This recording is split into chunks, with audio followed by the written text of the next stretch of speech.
Ya, kita akan mempelajari kitab Wahyu, ya. Wahyu pasal yang ke-20.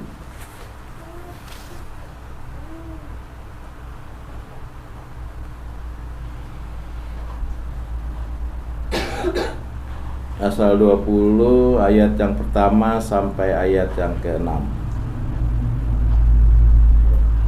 Wahyu pasal 20 ayat 1 sampai dengan ayat yang ke-6. Demikian. Kerajaan 1000 tahun. Lalu aku melihat seorang malaikat turun dari surga, memegang anak kunci jurang maut dan suatu rantai besar di tangannya. Ia menangkap naga, si ular tua itu, yaitu iblis dan setan, dan ia mengikatnya 1000 tahun lamanya.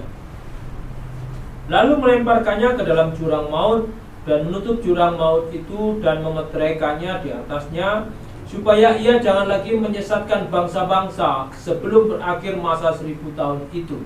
Kemudian daripada itu ia akan dilepaskan untuk sedikit waktu lamanya. Lalu aku melihat tahta-tahta dan orang-orang yang duduk di atasnya. Kepada mereka diserahkan kuasa untuk menghakimi. Aku juga melihat jiwa-jiwa mereka yang telah dipenggal kepalanya karena kesaksian tentang Yesus dan karena firman Allah, yang tidak menyembah binatang itu dan patungnya, dan yang tidak juga menerima tandanya pada dahi dan tangan mereka. Dan mereka hidup kembali dan memerintah sebagai raja bersama-sama dengan Kristus untuk masa 1000 tahun. Ya. Tetapi orang-orang mati yang lain tidak bangkit sebelum berakhir masa yang 1000 tahun itu. Inilah kebangkitan pertama. Berbahagia dan kuduslah ia yang mendapat bagian dalam kebangkitan pertama itu. Kematian yang kedua tidak berkuasa lagi atas mereka, tetapi mereka akan menjadi imam-imam Allah dan Kristus, dan mereka akan memerintah sebagai raja bersama-sama dengan Dia 1000 tahun lamanya. Amin. Amin. Ya, di sini kita melihat tentang kerajaan 1000 tahun. Ya. Nah, banyak orang-orang juga menafsir kerajaan 1000 tahun itu nanti, ya, setelah ada antikris, ya. Tetapi kalau kita lihat dalam tulisan Yohanes, ya, di Pulau Patmos, ya, itu banyak sekali tentang yang namanya gematria, sandi-sandi atau ya, sandi Alkitab, atau dibilang gematria, tradisi kode-kode di zaman orang-orang Yahudi di sana. Ya. Dulu saya pernah punya buku tuh yang namanya Sandi-sandi Alkitab. Nah, itu banyak sekali dibukakan tentang hal itu. Nah, kalau kita lihat di sini, ya, kerajaan 1000 tahun damai. Ya, coba kita lihat dulu di Lukas pasal 1 ayat 32. Lukas pasal 1 ayat 32.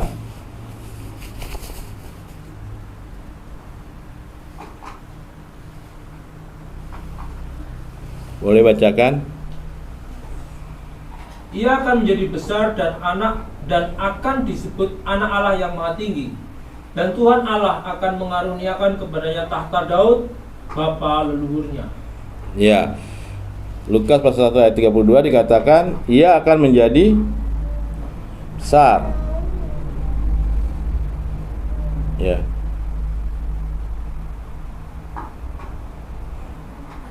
Akan disebut anak Allah Maha Tinggi, dan Tuhan Allah akan mengaruniakan kepadanya tahta Daud, kerajaannya. Ya, jadi kerajaannya itu tidak berkesudahan sebenarnya, dari alfa sampai omega. Ya. Kerajaan Yesus tidak berkesudahan, jadi tidak bisa dikatakan dikotak-kotakan, apalagi dikotakan 1000 tahun damai gitu. Ada 1000 tahun damai, apalagi ada pengajaran yang mengatakan ini zaman Allah Bapa, ini zaman Allah Anak, ini zaman Allah Roh Kudus. Ya. Kalau kita melihat ayat ini, ya, kerajaan Yesus itu abadi, tidak berkesudahan, tidak bisa dikotak-kotakan, dan tidak bisa juga dibilang ini zaman Bapa, Anak, dan zaman Roh Kudus. Ya. Nah, apa sebenarnya makna dari 1000 tahun damai? 1000 tahun damai itu dalam gematria ya 10 kali 10 kali 10. Ya. 10 itu satu adalah ilahi. Kita adalah kosong. Artinya di situ adalah hari ya yang namanya kebangkitan satu gereja. Kebangkitan gerejawi. 10-nya 3. 3 itu angka ilahi, Bapa, Anak, dan Roh Kudus di dalam tradisi Yahudi atau di dalam gematria. Ya. Jadi sebenarnya 1000 tahun damai adalah yang namanya kebangkitan daripada gereja. Ya. Kita tahu ya, gereja yang seperti apa yang sebenarnya. Ya. Kita lihat lagi dalam Matius pasal 16. Matius pasal 16 ayat yang ke-18.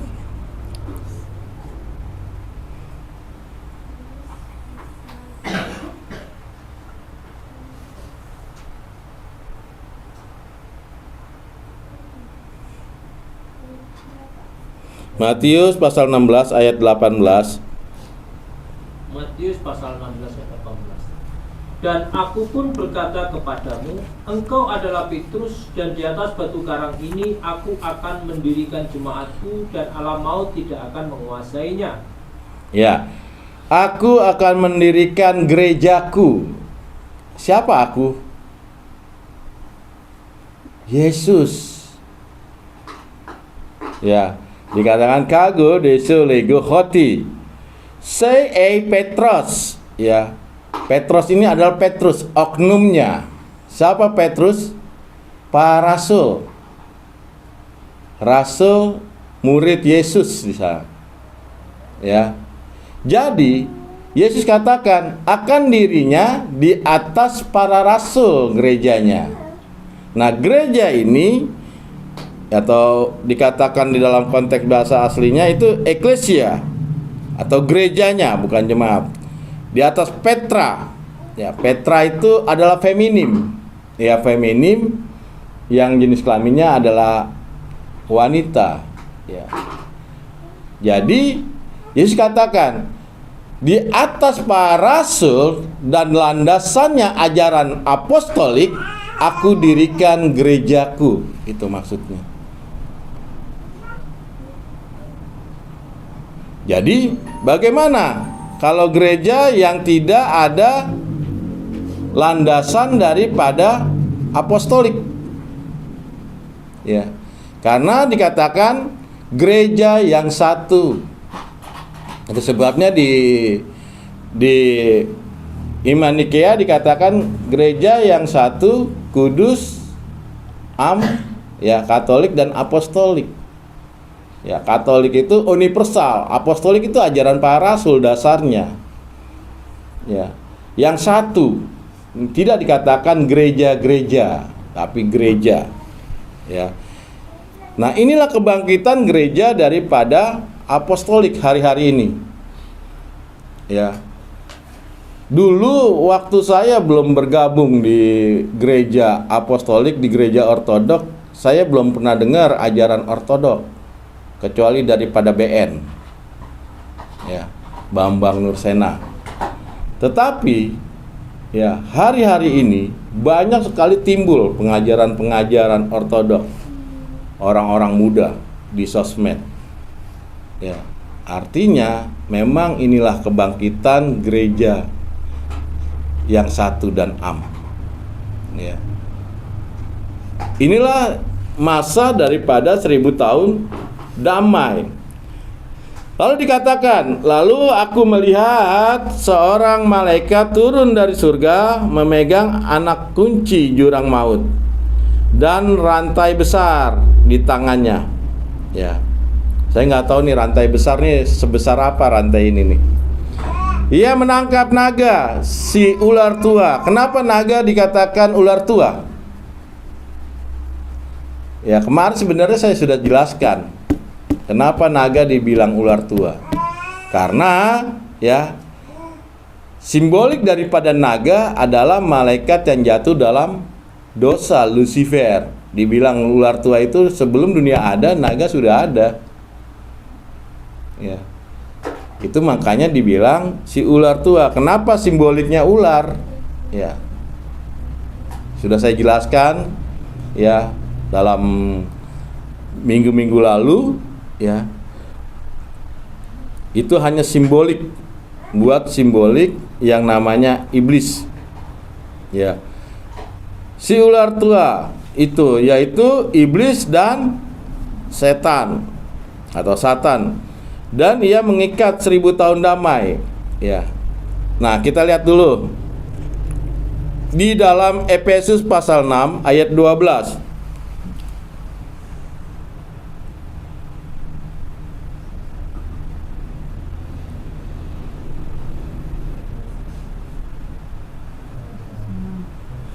Efesus pasal 6 ayat yang ke-12.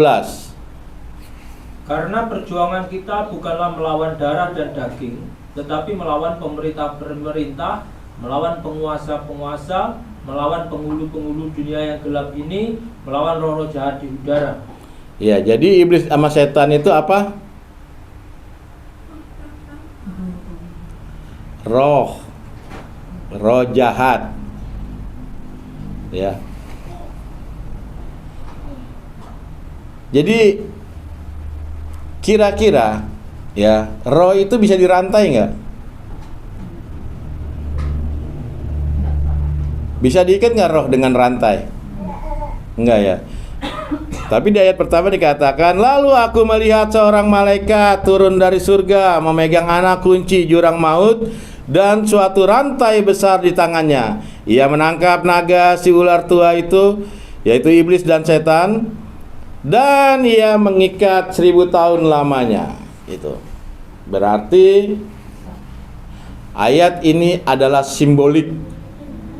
Ya, bukan berarti iblis diikat pakai rantai. Siapa yang bisa ngerantai roh? Rantainya apa? Sebesar apa? Kenapa roh bisa dirantai? Ya. Kenapa ada ajaran-ajaran katanya iblis dirantai ini? Karena terbawa ya dengan ajaran saya lama. Kalau ajaran saya lama ada iblis dirantai, ditimpukin. Ya. Bahkan iblis bisa dimasukin ke dalam botol. Ya, suruh mengaku. Ya, ayo mengaku, bertobat gitu. Iblis itu roh. Roh itu tidak bisa dibatasi dengan ruang dan waktu. Berarti ayat ini adalah simbolik. Ya, yang dimaksud dengan rantai ya, dari kitab Kejadian sampai Wahyu itu berkaitan. Itu namanya rantai. Ada kaitannya semuanya. Ya. Jadi tidak bisa dirantai yang namanya roh. Ya. Kita coba lihat tentang penggenapannya. Ya, Galatia pasal 4 ayat yang keempat.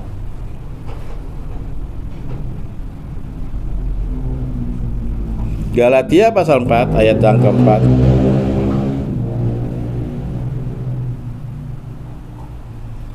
Tetapi setelah genap waktunya, maka Allah mengutus anaknya yang lahir dari seorang perempuan dan takluk kepada hukum Taurat. Ya, untuk penggenapan semuanya. Itu sebabnya ya, ajaran ya kerajaan Allah ya tidak bisa dikotak-kotakan. Dia ada mata rantainya dari Kejadian sampai ke Wahyu dan kegenapannya tentang Yesus. Ya. Jadi 1000 tahun damai itu adalah zaman yang namanya kebangkitan gereja. Kapan itu 1000 tahun damai terjadi? Kapan terjadinya? Ya, sekarang ini sebenarnya terjadinya. Yang namanya 1000 tahun damai. Jadi gereja tidak ada masa-masanya. Tidak bisa dikotak-kotakan seperti itu. Ya. Kita kembali lagi di dalam Wahyu pasal 20 ayat 3. Lalu melemparkan ke dalam jurang maut dan menutup jurang maut itu dan mematraikan di atasnya, supaya ia jangan lagi menyesatkan bangsa-bangsa seperti sebelum berakhir masa 1000 tahun itu. Kemudian daripada itu ia akan dilepaskan untuk sedikit waktunya. Ya, berarti ya kebangkitan 1000 tahun, kebangkitan gereja ini ya sekarang ini ada di bumi. Ya. Kenapa dibilang dia akan diikat kuasanya? Ya, nanti ya sekarang ini kuasa tentang gerejawi itu lebih tinggi daripada kuasa kegelapan. Tetapi sebelum akhirnya tiba, akan masa kegelapan lebih tinggi. Ya. Orang-orang sudah tidak mau lagi mendengarkan Tuhan. Ya. Sekarang sudah banyak loh. Ya, membuat ajaran-ajaran baru segala macam. Bahkan mungkin sudah ada orang yang tidak mau ya percaya adanya Tuhan, ateis. Banyak sekali sekarang. Ya, di Jakarta itu sudah ada komunitas ateis sudah ada. Di Makassar saya ketemu komunitas ateis. Ya, tidak percaya Tuhan. Ya. Karena apa? Karena semakin banyak ya yang mengotak-atik ajaran-ajaran Allah di bumi ini. Sehingga orang tidak percaya lagi tentang hal itu. Ya. Jadi dusta iblis tidak sebebas yang diikat, ditutup. Kenapa? Ya, karena Injil itu terekspos keluar semua penginjilan. Ya. Hari-hari ini ramai kalau kita lihat di medsos, ramai sekali dunia penginjilan.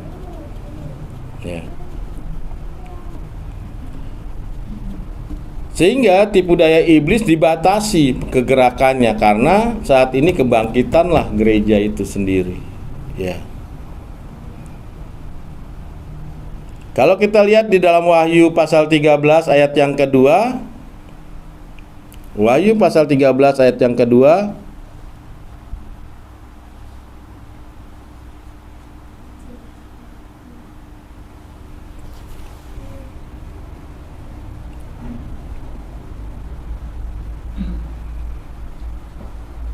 Wahyu 13 ayat 2. ya. Binatang yang kulihat itu serupa dengan macan tutul, dan kakinya seperti kaki beruang dan mulutnya seperti mulut singa. Dan naga itu memberikan kepadanya kekuatannya dan tahtanya dan kekuasaannya yang besar. Iya. Ini adalah gambaran, ya, gambaran kebengisan manusia. Ya, nanti manusia akan bengis. Seperti apa? Seperti binatang buas. Ya, ini simbolik binatang buas semua ini, singa, apalagi beruang, macan tutul. Artinya apa? Sifat manusia dia akan bengis. Ya, udah nggak ada lagi nanti rasa kemanusiaan. Ya, ngeri sekali sifatnya. Ya. Terus menghalalkan segala cara, apapun. Ini sudah ditulis dalam kitab Wahyu. Itu sebabnya kita tidak bisa menghindari. Justru itulah kita aminkan. Ya. Saya waktu kejadian di Jogja, ya, di Jogja itu semua murid harus pakai jilbab. Dipanggillah sama Raja Jogja Hamengkubuwono dan diskorsing. Semuanya dikeluarkan. Kepala sekolah, guru-gurunya, ada berapa guru dikeluarkan. Ya. Banyak orang Kristen setuju. Tapi kalau bagi saya enggak. Kenapa? Karena sebenarnya jilbab adalah kerudung, itu ajaran para rasul. Jadi sekarang sudah dibalik. orang jadi membela yang salah.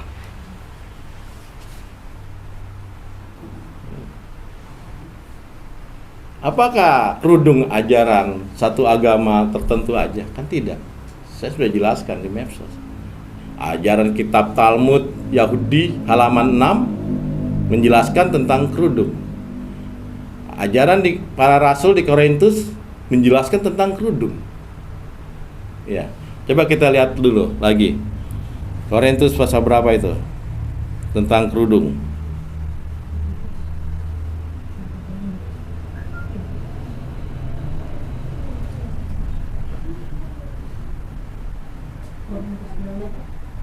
Satu Korintus 11 ayat 4 ya.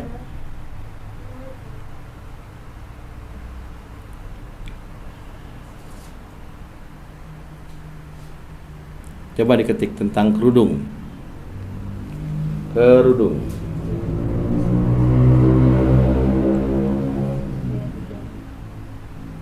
Coba baca.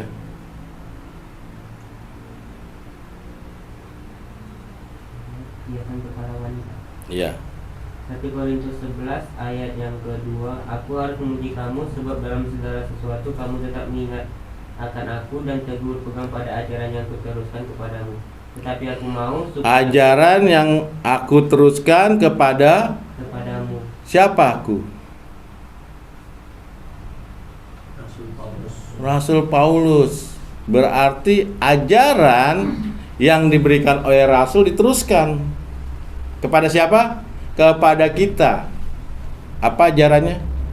Tetapi aku mau supaya kamu mengetahui hal ini, yaitu kepala dari tiap-tiap laki-laki ialah Kristus, kepala dari perempuan ialah laki-laki, dan kepala dari Kristus ialah Allah. Tiap-tiap laki-laki yang berdoa atau bernubuat dengan kepala yang bertudung menghina kepalanya. Iya, tiap laki-laki yang sembahyang gitu, yang memakai kerudung menghina Kepalanya. terus Tetapi tiap-tiap perempuan yang berdoa atau bernubuat dengan tiap-tiap perempuan yang bersembahyang atau bernubuat dengan kepala yang tidak bertudung menghina kepalanya, sebab ia sama dengan perempuan yang dicukur rambutnya. itu dia. Sebab yang namanya rambut mahkota daripada wanita. Ya. Jadi menghina. Ya. Makanya di dalam bahasa Latin proteketis, doa atau sembayang. Bahasa ininya sembayang. Ya. Jadi tiap-tiap wanita yang sembayang atau beribadah tidak memakai kerudung menghina kepalanya. Harus apa? Harus dicukur rambutnya. Karena sudah menghina. Ya. Tapi sekarang ini ya malah dibalik, membela yang salah. Ya. Saya malah setuju. Waktu saya ditelepon, Pak, gimana nih Kandis sekarang diwajibkan jilbab? Pakai, bagus saya bilang. Ya. Tapi banyak orang-orang Kristen menolak tentang hal itu. Padahal itu kebenaran, ajaran para rasul yang harus turun-menurun dilakukan. Ya. Jadi gambaran daripada Wahyu pasal 13 ayat 2 ini adalah manusia ya sudah tidak mempunyai hati nurani lagi nantinya. Bukan nanti, sekarang sudah banyak ya. Sekarang banyak sekali. Ya. Saya aja baru tahu nih kejahatan saat ini. Ya. Soal siapa? Joshua. Iya. Bayangin, baru tahu pembunuhan otaknya bisa masuk ke jantung, ke perut, hilang otaknya. Hebat ya. Artinya memang sudah ada rasa takut lagi. Rasa kemanusiaannya udah nggak ada. Udah bengis kayak binatang buas. Apa yang dituliskan kayak Alkitab. Ya. Bolong sana, bolong sini. Ya. Seumur hidup saya baru dengerin ini. Iya. Manusia bisa dibunuh seperti itu. Karena apa? Bagi kita orang percaya, ya amin. Karena apa? Menggenapkan. Ya, inilah ya kedatangan ya tentang akhir zaman ini.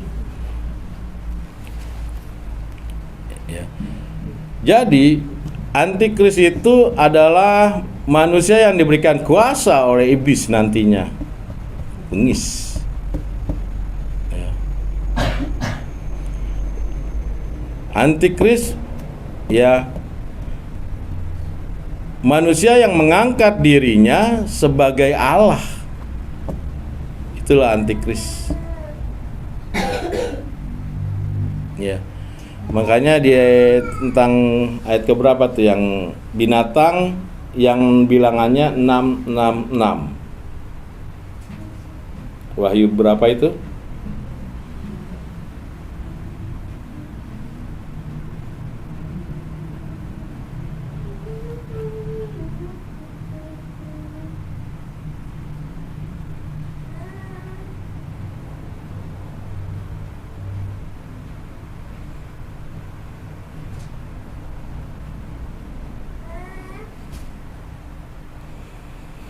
Wahyu 13 ayat 18.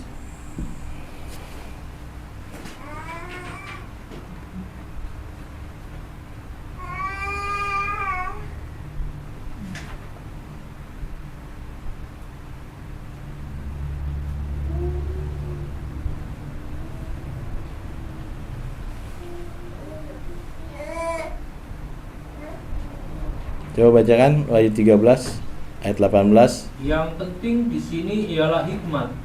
Barang siapa yang bijaksana, baiklah ia menghitung bilangan binatang itu. Karena bilangan itu adalah bilangan seorang manusia. Seorang manusia. Dan bilangannya ialah 666. Ya. Jadi bilangan 66 itu adalah simbolik daripada seorang manusia. Nggak dibilang microchip di sana. Yohanes nggak kenal microchip. Apalagi sekarang. Ya, bilanglah vaksin antikris. Ya. Jadi memakai bilangan 666. Ya. Dalam gematria 6 itu adalah ciptaan manusia 6 hari. 6-nya 3. 3 itu angka ilahi Bapa, Anak, dan Roh Kudus. Jadi manusia ingin ya menjadi ilahi, itu maksudnya. Ya, mau berkuasa segala macam. Ya. Tapi sebelum itu terjadi akan terjadi apa? Pemurtatan besar-besaran. Ya. Coba kita lihat di dalam 2 Tesalonika pasal 2 ayat 3.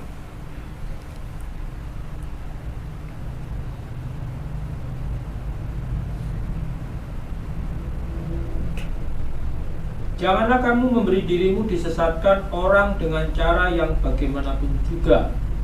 Sebab sebelum hari itu haruslah datang dahulu murtad, dan haruslah dinyatakan dahulu manusia durhaka yang harus binasa. Ya, pemurtatan itu akan terjadi dulu. Jadi, ya, akhir zaman, ya, itu tidak akan terjadi kalau tidak ada pemurtatan besar-besaran. Karena apa? Karena terombang-ambing oleh ajaran-ajaran yang sesat. Harus ada itu. Ya. Karena ya hati-hati yang namanya pengajaran. Ajaran bisa membawa kita kepada mau. Sekarang udah banyak Bu, pendeta, murtad. Kalau saya lihat khotbah-khotbahnya luar biasa kelihatannya berapi-api. Katanya murtad. Ya, harus terjadi lebih dulu. Ya, kemarin juga saya singgung tentang harus dihina. Ya.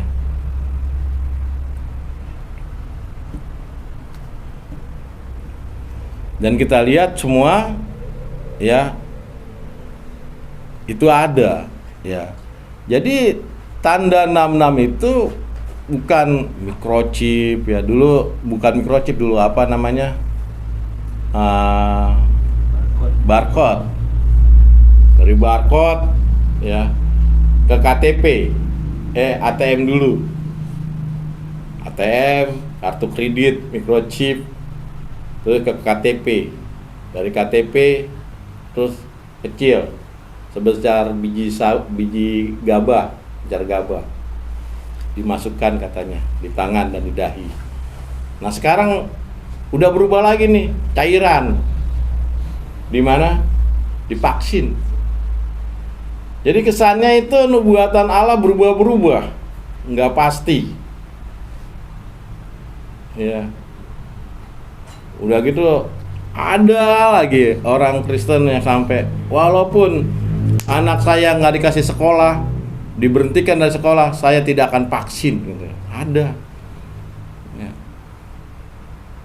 Itu pendeta lagi, teman saya lagi. Sampai dia bilang seperti itu. Walaupun dikeluarkan dari sekolah, anak saya nggak mau vaksin, antikris katanya. Padahal kalau kita lihat di dalam kitab Ulangan pasal 6 ayat yang ke-8, Ulangan pasal 6 ayat yang ke-8 katakan apa?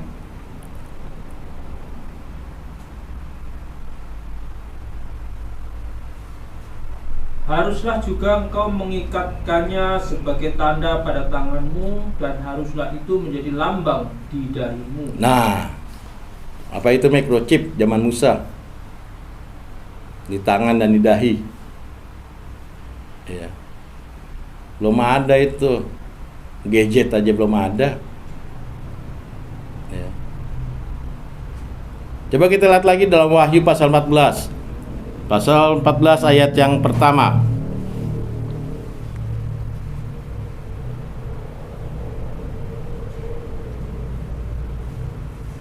Dan aku melihat sesungguhnya anak domba berdiri di bukit Sion, dan bersama-sama dengan dia 144.000 orang, dan di dahi mereka tertulis namanya dan nama Bapanya. Iya, di dahi. Microchip itu. Kasih tanda di dahi. Di surga mungkin ada pabrik microchip kali ya.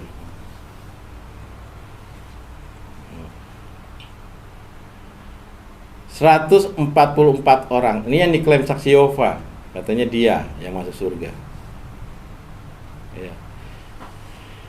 Kita lihat dalam gematria, ya 144 itu adalah 12 kali 12. Ya, 12 suku Israel, 12 murid Yesus. Itu sebabnya murid Yesus itu waktu Yudas mati, buru-buru digantikan. Oleh siapa? Tahu nggak gantinya Yudas? Matias.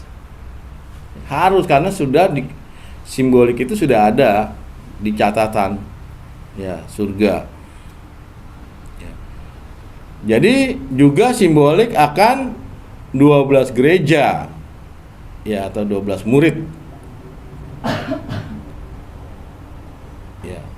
Biar lengkap semua ya, yang namanya nubuatan perjanjian lama sampai perjanjian baru. Itu yang saya bilang tadi tentang yang namanya rantai, berkaitan dia. Ya. Kalau dia memang 144, coba kita lihat lagi dalam Wahyu pasal 7 ayat 4 dan 9.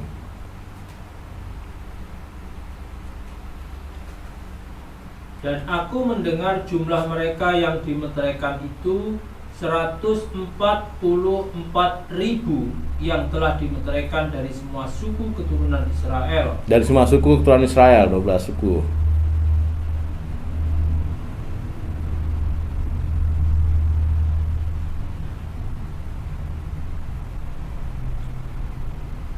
Sembilannya?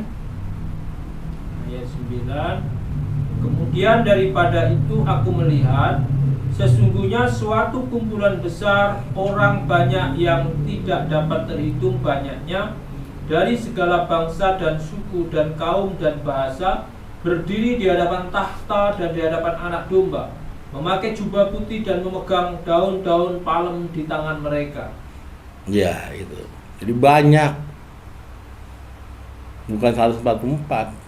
Banyak orang yang masuk di hadapan tahta membawa daun palem. Itulah pemuliaan kepada Allah. Ya. Jadi nggak terhitung jumlahnya, banyak sekali. Ya. Ya, kita lihat lagi coba di dalam Wahyu 20 tadi, ayat yang kelima.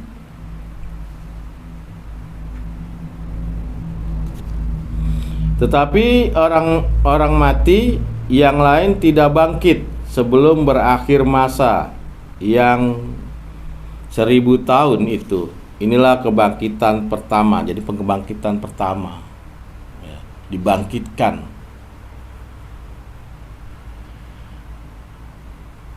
Ya. Untuk apa? Masuk dalam gerejanya Allah yang aman. Ya. Jadi tidak ada kata rapture, ya, diangkat. Ya. Kalau kita lihat dalam konteks bahasa aslinya itu diubahkan sekejap, bukan terangkat. Ya, hanya King James yang menerjemahkan terangkat. Ya. Tapi dalam bahasa aslinya itu diubahkan secara sekejap. Pengajaran tentang rapture itu pengajaran sekte Kalianisme. Ya, tidak ada di ajaran para rasul. Dan kita lihat di sini, ya, akan terjadi juga pembunuhan, ya, penghakiman. Ayat keempat, lalu aku melihat tahta-tahta dan orang-orang kudus yang duduk di atasnya. Ya, kepada mereka diserahkan kuasa untuk menghakimi. Aku melihat jiwa-jiwa mereka yang dipenggal kepalanya. Ya. Jadi ada martir. Ya, saat ini banyak nih, para martir juga banyak. Ya.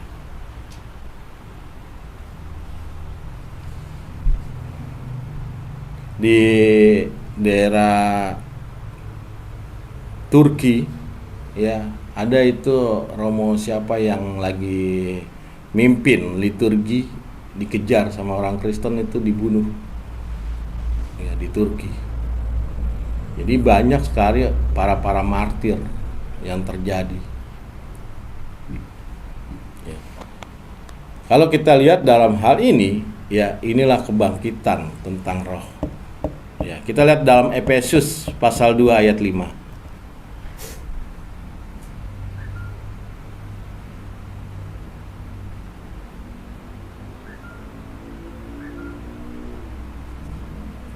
Efesus pasal 2 ayat 5. Telah menghidupkan kita bersama-sama dengan Kristus, sekalipun kita telah mati oleh kesalahan-kesalahan kita, oleh kasih karunia kamu diselamatkan. Itu dia. Ya. Apa sih kasih karunia? Apa kasih karunia?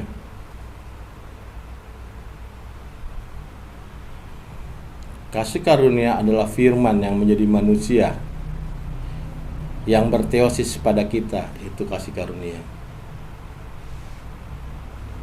Ya. Anugerah terbesar kasih karunia adalah firman yang menjadi manusia dan berteosis dalam kita. Ya. Tidak mudah seperti itu. Ya. Makanya saya lihat di dalam hari-hari ini banyak orang Kristen memandang bahwa kedatangan Yesus hanya sebatas keselamatan. Ya, itu artinya nggak jauh beda dengan ajaran-ajaran di luar. Ya. Buddha datang membawa keselamatan di dalam kitabnya. Hindu membawa keselamatan dalam kitabnya. Begitu juga Islam membawa keselamatan di dalam kitabnya. Ya. sebenarnya Yesus hadir ya di bumi ini bukan hanya sebatas membawa keselamatan, tapi menyatukan kita kepada Allah. Ya. Pada saat Kristus menyatu dengan Allah, kita berteosis dengan Kristus, itu sebenarnya untuk apa? Mengembalikan gambaran yang awal. Karena gambaran yang awal kita adalah segambar dengan Allah.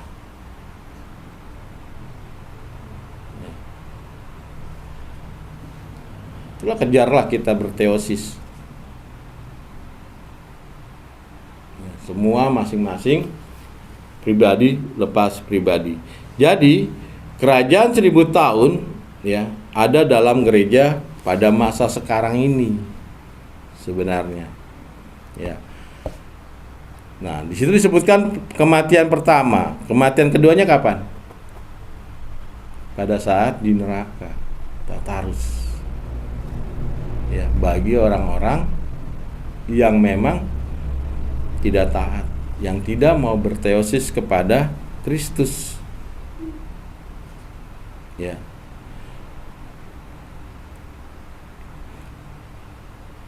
Jadi, ya, bagaimana kita bisa ya kita berkuasa, berteosis ya di bumi ini ya. Sering kali saya katakan ya, yang pertama secara sembahyang, ya ibadah. Ya. Banyak di Alkitab bahasa-bahasa yang memang masih menggunakan kalimat konteks bahasa aslinya. Ya kayak ibadah, itu kalau kalimat konteks bahasa asli masih. Ya, banyak sekali itu. Kalau kita lihat di dalam terjemahan Alkitab saat ini. Padahal ibadah itu atau sembahyang itu adalah penting bagi kita. Bagaimana kita berteosis ya, menyatu kepada Kristus dan kembali dalam kodrat ilahi itu sendiri. Kita aja baru berapa kali kita lakukan ini ibadah atau sembahyang ya, seminggu berapa? 4 kali. Bagaimana kalau di Gunung Athos itu? Di Gunung Athos itu orang udah gak mikirin dunia itu. Ya, sembahyang itu sehari 7 kali.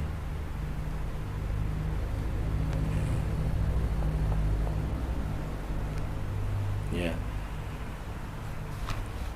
Supaya apa? Supaya kita berteosis. Itu sebabnya apa sih perbedaan ya daripada gereja-gereja sekarang dan gereja ortodok? Ya, gereja sekarang, gereja ortodok itu selalu menekankan tentang bagaimana kita menyatu kepada Kristus dan kembali kepada kodrat awal. Ya. Itu yang ditekankan. Jadi tidak bicara yang lain, apalagi bicara tentang blessing, bicara tentang ya macam-macam lah ya, tentang perpuluhan, bahasa roh, ini tidak. Tapi bagaimana kita menyatu kepada Kristus dan kembali kepada gambaran yang telah rusak. Ya, itu aja yang saya dapat bagikan. Tuhan Yesus memberkati. Kita akan lanjutkan, selesaikan sembahyang kita, sembahyang tipikal kita hari ini.